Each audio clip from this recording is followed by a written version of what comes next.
The young man had just finished his warm-up when he noticed an inmate approaching with a threatening gaze. Sensing something amiss, he looked around and noticed the guards were deliberately avoiding his eye contact, while the two approaching inmates revealed sharpened toothbrush shanks and crude knuckle dusters, making him suddenly understand what was happening. He calmly walked over to the barbell, picked up his clothes, then removed a weight plate and secured it using his clothes. Any tool could become a lethal weapon in his hands, thanks to his excellent skills, against which the inmates couldn't gain any advantage. In just the time it takes to smoke half a cigarette, the whole group had been knocked to the ground by him. This ruthless man is named Armando, 25 years old this year. In the movie Bad Boys 3, manipulated and led by his own mother Aretas, he murdered many elite police officers involved in the anti-cocaine campaign.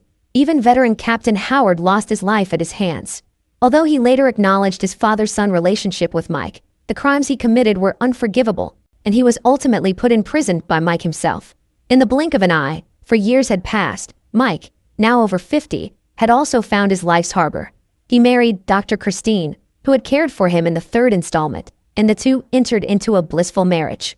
Everyone once thought Captain Rita might end up with Mike, but it turned out she became the lover of Miami Mayor Adam. The two attended Mike's wedding together, accompanied by Howard's daughter Judy and granddaughter Callie.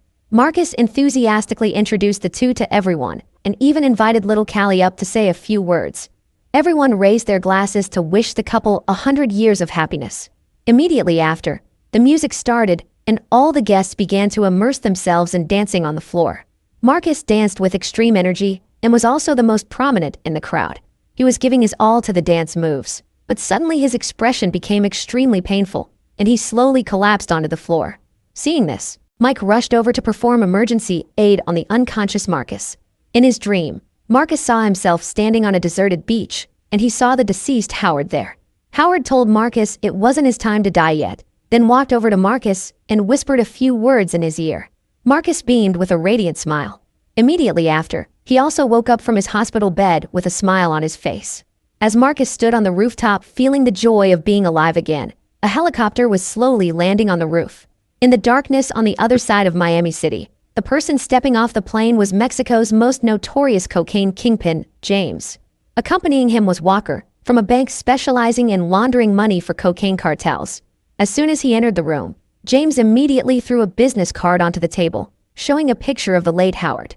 James demanded Walker transfer a sum of money into Howard's bank account, saying that he called Walker's girlfriend closer and threatened that if Walker didn't comply, he would tell Walker's wife about his affair. Seeing this, Walker submitted and immediately transferred $20 million into Howard's bank account, as James requested. After the transaction was complete, James ruthlessly dealt with Walker, and even his girlfriend could not escape her fate. The next morning, while exercising, Mike suddenly received a notification on his phone. He opened it and saw the screen flooded with sensational news. They reported that while in office, Howard had colluded with cocaine traffickers, bringing large quantities of cocaine into the U.S. and earning enormous profits from illegal activities through this. Seeing this news, Marcus and Mike immediately went to the police station and barged into an important meeting because they didn't believe Howard could do such a thing. But FBI Director Grice asserted that everything was already clear. They had compiled all the cocaine smuggling cases over the years and found that the clues all pointed to Howard. Grice stated that 2 weeks ago, the money launderer for the cocaine cartel died due to a love affair dispute, and they found his phone at the scene. It contained contact information and chat messages with Howard, along with information about an overseas bank account. Even with such clear evidence, Marcus and Mike still didn't believe Howard was a traitor. Mike even almost got into a fight with Grice over it. Seeing the situation escalating, Rita immediately separated the two. Just then, Howard's daughter Judy entered as her father's heir. She wanted to demand knowing the source of the allegations against him. Mike stepped forward intending to advise Judy not to get involved, fearing it would affect her career, but Judy paid no attention. If it wasn't for your goddamn son, my father would still be alive. If I see him on the street, I swear, in my father's name, I definitely won't let him live. Humbled by Judy, Mike angrily left the meeting room, dragged away by Marcus. Now the two had clearly defined their goal, to investigate the truth themselves, to restore justice for Howard. They decided to start with Mike's son, the former cocaine dealer. At the federal prison in Florida, he met Armando, who had been serving his sentence for 4 years. Through their conversation with Armando, they learned that Howard had never colluded with the cocaine traffickers, but was actually secretly investigating them. The reason he was put on Armand's assassination list was because someone within the police force wanted him dead. Armando said he had met that person once, but didn't know his name. However, while Mike and Marcus were gathering information from Armando, James's side was also frantically searching for the incriminating evidence hidden by Howard. His subordinate hacked into the deceased Howard's phone and computer and discovered both devices had relatively weak encryption layers. Just as he was rejoicing at having cracked the password, the computer unexpectedly sent a file automatically. The person who received the file was Mike. This was a secret message Howard had left for them before his death. According to what he said in the video, Howard already knew he wouldn't live much longer because a traitor had appeared within the police department, and the key to solving the case was someone nicknamed Cola Giant. The video also ended abruptly here. What does he mean? Who is the Cola Giant? Fletcher. James had tracked the phone's location and identified the recipients as Mike and Marcus. Soon after, Mike and Marcus found their way to an art gallery in the suburbs and met Fletcher. Those who watched the first part know Fletcher was originally an inmate, but thanks to his superb computer skills, he was recruited by Howard onto his team. Mike and Marcus directly stated their reason for being there, but Fletcher deliberately evaded. He only said Howard had asked him to hide the file he had been investigating for a long time, but refused to reveal the specific location. This angered Marcus, who immediately drew his gun and pointed it at him. Fletcher understood their personalities well, so just as he was about to reveal the location where the documents were hidden, immediately after, the shooter was James. Marcus was the first to spot him retreating. James's henchmen opened fire to stop the two, and both sides quickly engaged in a fierce gunfight in the narrow corridor. Due to the complex internal structure, despite intense shooting for quite a while, neither side could gain the upper hand. However, the bravery and mettle of the two far exceeded their imagination, so the remaining men were forced to retreat. Seeing this, Marcus and Mike hurriedly gave chase, but the opponents got further and further away. Marcus decisively jumped onto the hood of a passing car, quickly closing in on the direction the robbers fled. Just then, as Mike was reloading, he suddenly felt dizzy, dropping the magazine to the ground. At the same time, James stepped on the gas, heading straight for Mike. The two could only watch helplessly as the cocaine traffickers and their accomplices calmly escaped right before their eyes. Afterward, the two returned to the art gallery. While agents were searching for clues, they happened to discover a QR code hidden in the mural. They scanned the QR code with the help of computer expert Dorn. They discovered another video left by Howard, in which he explained his investigation results in more detail. About 9 years ago, he discovered some high-ranking police officials had started cooperating with cocaine traffickers. He secretly investigated the matter, but whenever a critical moment arrived, someone would leak the information. Therefore, he asked 2 retired colleagues for help, but shortly after starting the investigation, both met with traffic accidents and died one after another. After that incident, Howard had considered letting Mike and Marcus take over the case, but worried for their safety, he abandoned the idea. Now that he was dead, finding the traitor could only be entrusted to them. Then, Howard used phrasing that no one else could understand to reveal where he hid the investigation report. After a moment's thought, Mike understood which location Howard meant. The next day, Armando, sitting in prison, also became a target of surveillance. And this is the context of the story's opening scene. After learning his son was attacked, Mike asked Adam to transfer his son to a safe place, because the information Armando knew could help them find the traitor. Adam, aware of the seriousness of the matter, hesitated for a moment, then agreed to Mike's request. Later, under police escort, Armando was put onto a helicopter. As soon as he boarded the plane, Mike and Marcus were stripped of all weapons and communication devices. Just as the plane took off, James and his subordinate appeared in the cockpit. Marcus sensed something was wrong, so he prepared to move forward to check the situation, but as soon as he arrived, he was kicked out by James. James used Mike's pistol to shoot down the escort team and opened the helicopter's rear cargo door. Mike lunged forward to grapple with James. Marcus also quickly began fighting with James's subordinate. During the struggle, the front windshield was shot shattered, causing the helicopter to plummet rapidly towards the ground. A parachute accidentally deployed, pulling the cocaine trafficker out of the plane, but the battle between Mike and James was not over. James stomped on the cage control switch, throwing Mike out. He jumped off the plane and detonated a bomb attached to the engine, causing the helicopter to shake violently, and the safety strap securing the cage snapped. Mike rushed to grab the strap, and Marcus immediately dashed over to help, quickly taking the strap from Mike's hand. Mike quickly searched the dead guard for keys, and just as the cage sprang open. Fortunately, the area where the plane crashed was a lake, so all 3 were safe. Finally, they emerged from the water without danger. Soon after, police forces arrived at the scene, but after checking the bodies, they discovered 3 people were missing, and those 3 were Mike, Marcus, and Armando. Combined with the recording James forced the pilot to read earlier, the police firmly believed Marcus and Mike were also involved in dealings with the cocaine traffickers. Thus, as commander, Judy ordered that these 3 must be brought to justice at all costs. The incident quickly caused a stir on social media. Even the forensic ballistics report proved that Mike was the one who murdered the escort team. The once Miami legends became wanted criminals everywhere, and the police mobilized enormous forces to hunt down all 3. News that the 3 had survived also reached James, so he immediately issued a kill order throughout the underworld, even offering a $5 million bounty for their lives. Mike and his team also understood that acting alone gave them no chance, so they sought out the bar owner who had helped them before to get a batch of weapons from her to deal with the upcoming crisis. The bar owner readily agreed, but as soon as all the customers had been cleared out, she immediately stood up, pointed a gun at Mike and his team, and then called for backup. Faced with a $5 million reward, who cares about worthless loyalty anymore? The 3 were thus escorted outside by the arriving gangsters. As soon as they were out the door, they immediately discussed an escape plan, but just as they were about to make their move, another group of gangsters arrived. The 3 immediately jumped into a nearby van. The leader of this group was Manny, the guy Mike had beaten badly in the 3rd installment. He was extremely agitated, immediately raising his gun and aiming straight at them. Marcus frantically started the van, ramming straight into Manny and pinning him against the opposite vehicle. Armando smashed the window, firing wildly outside, seizing the opportunity to light a Molotov cocktail and throw it down from above. Marcus kept hitting the gas, continuing to drive away, but due to limited visibility, the vehicle swerved erratically. Armando accidentally caught fire, so the father and son duo hurriedly worked together to extinguish the flames. At this time, Judy had also led the police team to the scene after receiving the report. She immediately recognized the person who murdered her father. The fire in the van had also reached the engine compartment. Hearing Marcus's scream, everyone immediately jumped out of the vehicle instantly. Finally, surrounded by police and gangsters, they once again narrowly escaped. Afterward, the group sought out the hacker Dorn. Based on the clue Howard provided, as long as they scanned the data in the police system, they could find leads on the cocaine trafficking gang, because Armando had met them once before. So, over the next period, they printed out all the photos of suspicious individuals for Armando to identify. After continuous effort, they finally found the person they were looking for.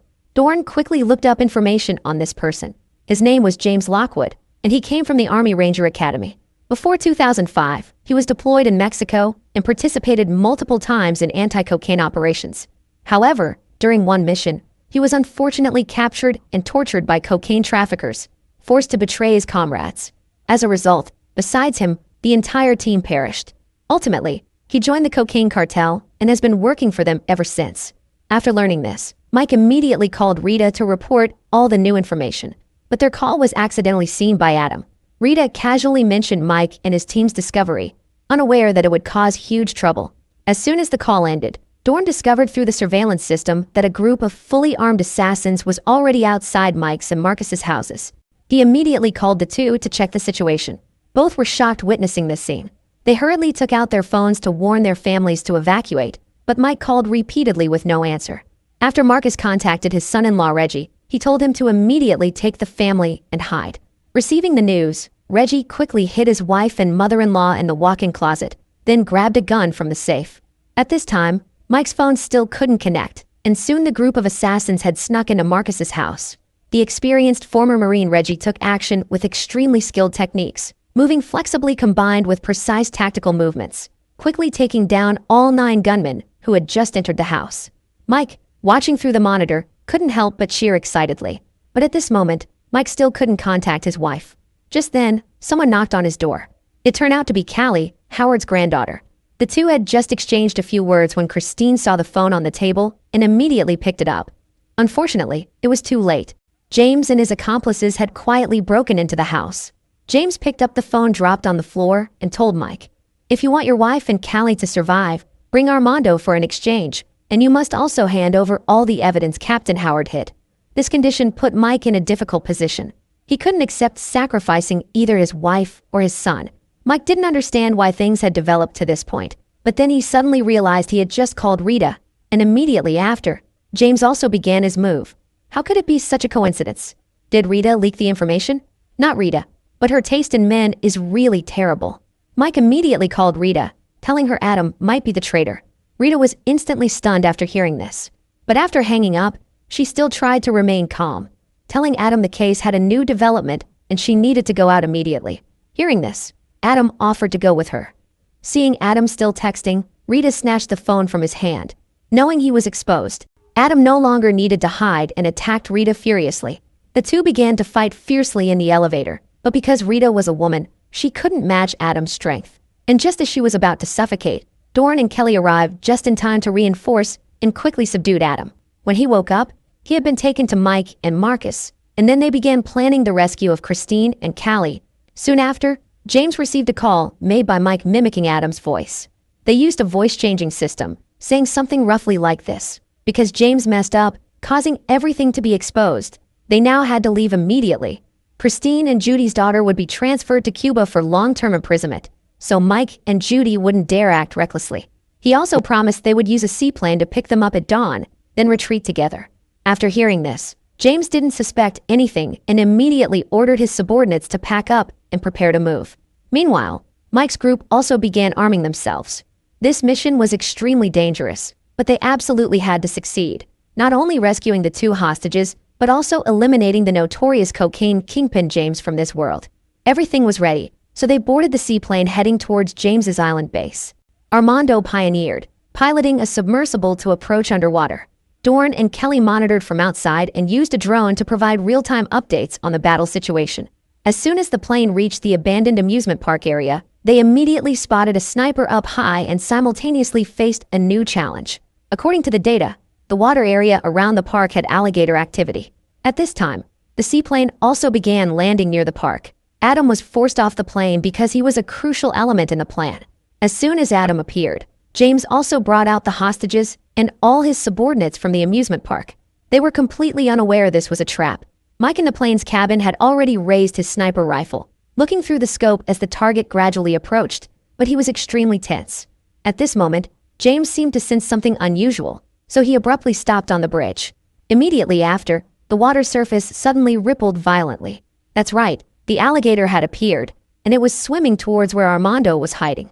James immediately ordered his subordinates to approach and check. For Mike, this was the best shooting opportunity, but due to excessive tension, he couldn't aim accurately. At this time, James's subordinate had gotten close, so Armando was forced to shoot first. This forced them to implement Plan Christine, a direct assault. Dorn immediately controlled the drone to drop a bomb, causing the sniper on the rooftop to explode on the spot. With the threat eliminated, Mike and Marcus jumped from the plane, beginning their raid into the amusement park. Just at the critical moment, Mike's panic attack recurred, causing him to lose control of himself, which made Marcus extremely anxious. You motherfucker. This motherfucker, Mike. You understand? Mothervaster also means awesome. As soon as Marcus finished speaking, the two seemed extremely stimulated, charging into James's henchmen without fear and becoming terrifying killing machines. Dorn continued to control the drone, destroying the vehicle the enemy intended to use for escape, cutting off their escape route. Seeing the chaotic battle between the two sides, Adam seized the opportunity to force the pilot to fly him out of there.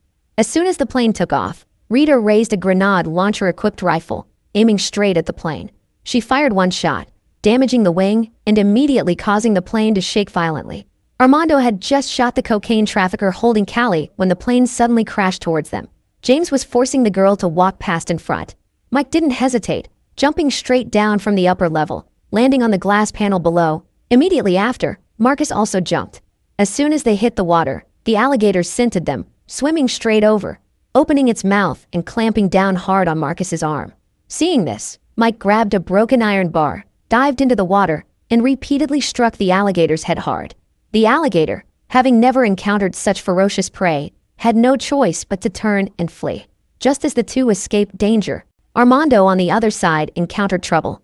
As the two prepared to leave, they were surrounded by James's subordinates, forcing Armando to fight the thugs alone.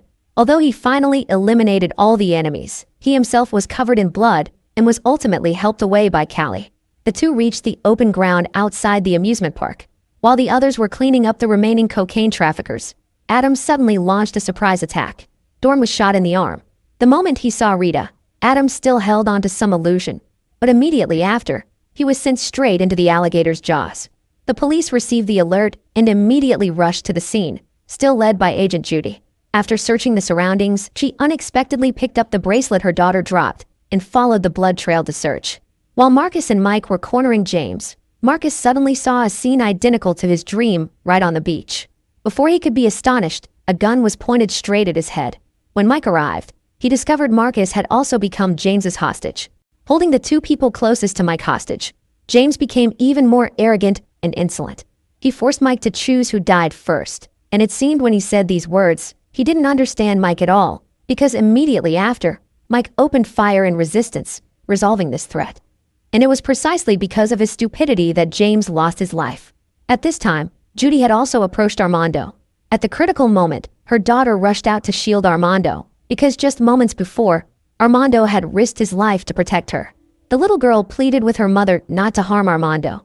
On one side was the feud of her father's murder, and on the other was a life-saving benefactor.